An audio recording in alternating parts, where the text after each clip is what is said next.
Today we're meeting Margit Alt-Murphy, who's an associate professor at the University of Gothenburg and a senior physiotherapist at Sahlgrenska University Hospital.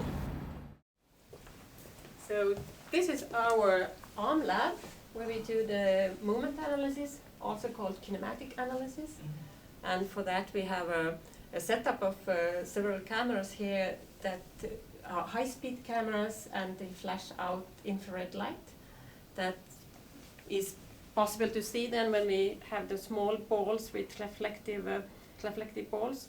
Then we attach in different parts of the body. For example, in we can double-sided tape, and we put them in those parts of the body where we want to look at the movements. Okay. So we do the arm analysis of arm movements here, and people coming here for the research studies, then we have, for example, here they are sitting in the table, and we do a drinking task assessment, which is standardized assessment, when we have the markers on, and then we can see how people are using the arms when they do their normal daily task, like this one. Okay.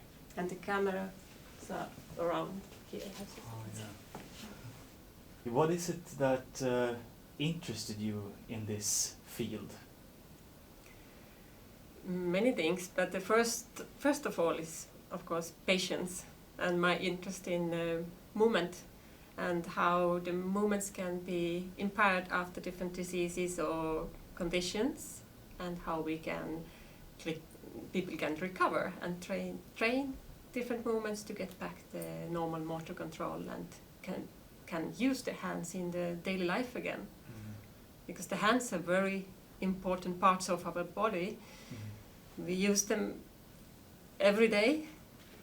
If you just have some smaller injury in your arm, you will notice right away that it's very difficult to actually do things. Everything takes much longer time, and you see that you are using your arms quite a lot in everyday life. But so then, of course, I want to help people in my profession, physiotherapist. So why is it important that we can use both our hands? It is very important, since we have two hands.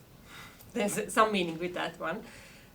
And but we use usually our hands a little bit differently, depending what we are doing. For example, we are better on our dominant hand, usually the right one, is better on some tasks, and our left arm, non-dominant, is better on other things. For example, we are stabilizing more with left arm, and the dominant arm is doing more precision tasks. So they have different work to do.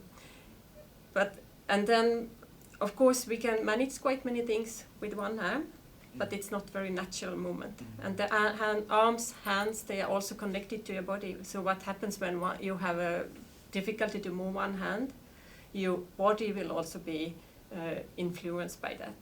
You will change your body position, and maybe you're not getting more asymmetric in your body positions, and it will be more difficult to use your arms. Oh, okay, so we actually have two different purposes. We have one dominant and one not so dominant hand. Yeah, okay. And research shows quite nicely that we use the hands in different ways. And most of the daily activities are manual activities, which means that we spontaneously use both hands, even if you can just take a class with one hand. But what we do, we take class and then we change the hand, taking to that, and we're taking something else. So both hands are quite involved in different activities. Okay. And if you are so unfortunate to suffer from impaired hand functions, what are some of the risks of not receiving any treatment? I can give you one example from the field I am working on. It's stroke rehabilitation, and that's very common. It's that you have one side body is affected, and you have paralysis, so you can't move your arm or leg as you did before. And especially in the neurological diseases and stroke, it's very important that you start to use your arm or hand as much as possible, because this is that drives the recovery and helps also the brain to use the plasticity of the brain, so the neurons find the new connections around the stroke core area, and in this way the use of the arm will trigger this kind of transformation during the recovery. Okay, is this where also motor learning perhaps plays a part? Motor learning is the core of the recovery and the training, of course. Training, yes. So, and that we use our bodies and we use them in an efficient way. So first learn how to use your arm again, and then also too many repetitions of that movements. So it's a skill learning. You relearn your skills. Interesting. Terminology that is quite commonly used is context specific training. Is that something you could expand on? One of the principles is that the training is task specific and context specific, which means that you can train different parts, but the better training is when you train your arm function in the situation where you want to be better on. So you want to be better on reaching, then it's good to do many different reaches using different objects and moving them to the different parts, and then eventually use the body in normal objects in your everyday life. So that's the task specificity and the context in your normal life. Okay, so if the patients can continue the rehabilitation or training at home, that would be even better then? That's very good, because the treatment hours are usually maybe only half hour, maybe an hour, and then all day could be a treatment when you use your arms and you're trying to integrate your movements and find the normal way or alternative way to move and use the arms. Okay. Is there anything about the research that says that there's a minimum amount that need to be used or trained during a day, or? It can differ. For taking example with stroke again, then it's very important that you have a professional rehabilitation teams that help you, and it includes both physiotherapists, occupational therapists, and nurses and physicians working as a team, because there's so many things you need to usually help with. And the training dose is very important, that you get many repetitions and quite many hours, especially early, but also longer.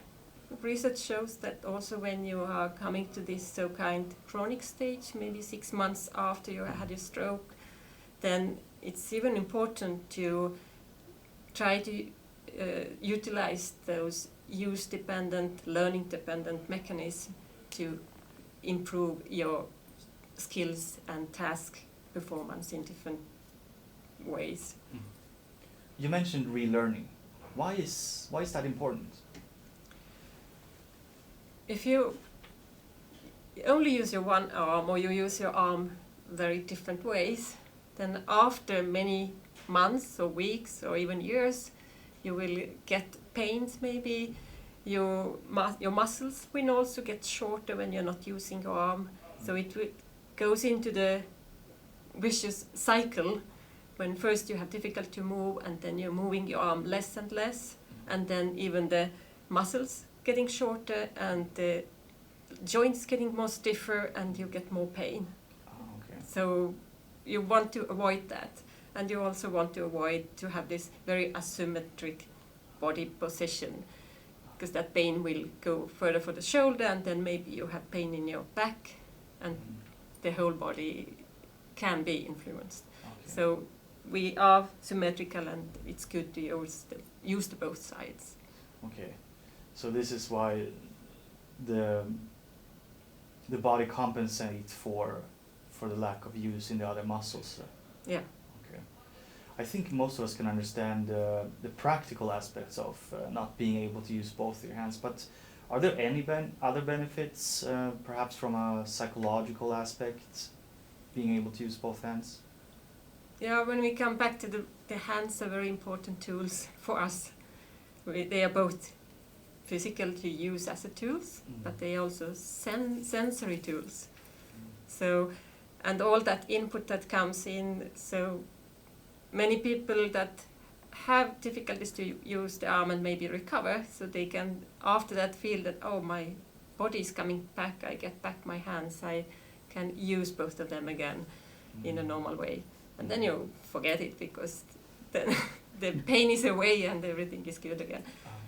Do you see your patients perhaps getting their confidence back in some way, being able to perform activities in their daily life? It could be like that, yeah. But also everything gets easier in everyday life. You don't have to think, oh, now I have to do the movements, so you do it more naturally. Everything goes faster. What happens when you have difficulty to move your arm or use the hand in every day, then it gets very slow. Everything takes longer time. So that's psychologically, it's of course important to get back your muscles, or at least get some another tools or ability to integrate both arms in the daily activities.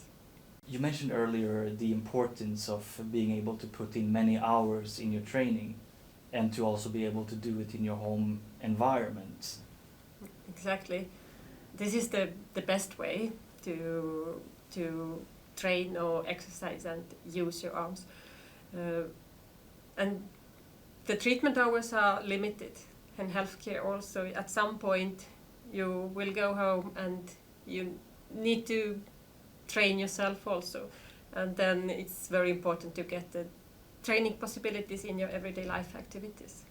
So if you use arm during all those hours when you are at home doing different tasks, but what you will do anyway, cooking, washing yourself, cleaning, hobbies, or maybe even you think of your leisure activities, you want to take up and play golf, or whatever, you meet your friends and have those social, participate in different social activities. Then you get more possibilities to use your arms. So in other words, your hobbies then becomes part of your training. Exactly. If you are able to integrate your impaired arm in some way, maybe it's not fully as it was before, but even when it's just supporting, it helps again already. Then you think you do something that you also like to do, you have to do anyway, and you get the training just by doing that. So if a person do their rehabilitation at home, how do you know that they are actually getting better? We use different clinical assessments first to look at how they perform before and after the training, because it's very important, both myself as therapist, but also for the patient, to know if they have improved and what parts they have improved. So they usually not only one test, but we do several different tests to look at maybe muscle strength or movement performance or sensory performance can it also be.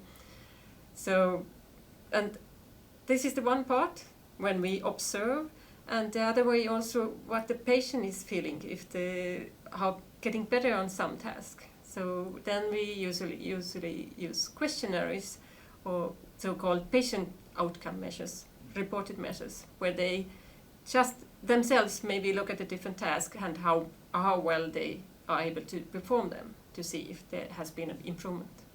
Okay, would it be possible for you to show us? Yeah, of course. So, for example, one of those, if you look at the grip strength, it's very easy to use hand dynamometer. So, and that's usually patients like also because it gets a little bit like a sport. But here you press as much as you can, and you redo that test at least 3 times. So you look at the average grip strength, the maximum grip strength, for example. Oh, okay. So, for example, this is an action research arm test that we use quite often. Mm. And here we have different objects. So I instruct the patient to take this cube up on that shelf. Can you do Okay, that? You can yes. show just in a normal way, as you want. Like. So then we look at the time, how you do, and how you use your elbow and shoulder movements. Okay.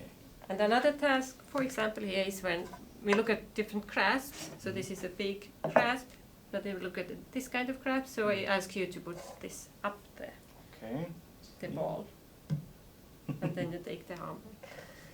And even if I want to see even smaller things, more precise movements at different sizes of marble here, and you can take it with different fingers, but you can just take it with your finger and put it up there, and then you take your hand back. Okay. You can try that. See. And back. So in your case, everything is easy, Oh yeah. but it's good. not usually when you have difficult to move. No, of course. And I show the other one here, for example, the different grasp, and we have different sizes of tubes here, and here you take the tube and put it in the other one a little bit further away. So you can try that one also. And this is also to get to reach forward then, I suppose. Exactly. Okay. And nicely, you didn't have to go forward with your trunk or your body. What happens with patients that you take that and then you have to move forward. So we see also this compensatory movement here. Okay, this is also a compensatory movement, okay.